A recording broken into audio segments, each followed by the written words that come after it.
Vivo X200F ഈ പ്രതീക്ഷിക്കുന്ന സ്പെസിഫിക്കേഷനുകൾ. വിവോ S30 Pro മിനിയുടെ ഗ്ലോബൽ പതിപ്പാണ് X200F എങ്കിൽ സ്മാർട്ട്ഫോണിൽ ഇനിപ്പറയുന്ന സ്പെസിഫിക്കേഷനുകൾ ഉണ്ടായിരിക്കുമെന്ന് പ്രതീക്ഷിക്കുക.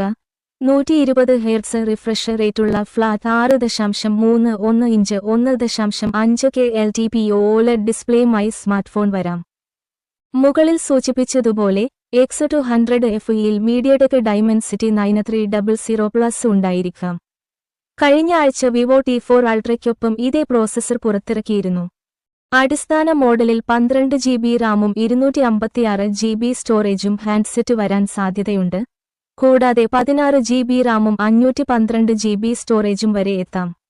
50 MP Sony IMX921 primary sensor, 8 MP ultra wide camera, 50 MP Sony IMX882 3x telephoto camera എന്നിവ ബോർഡിൽ ഉണ്ടായിരിക്കാം.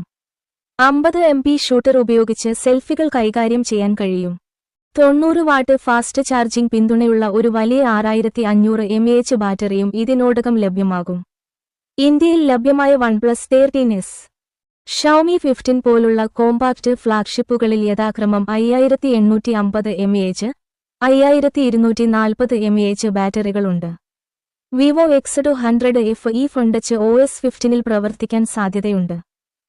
കൂടാതെ X200, X200 Pro എന്നിവ പോലെ 4 വർഷത്തെ ആൻഡ്രോയിഡ് അപ്ഗ്രേഡുകളും 5 വർഷത്തെ സുരക്ഷാ അപ്ഡേറ്റുകളും ലഭിച്ചേക്കാം.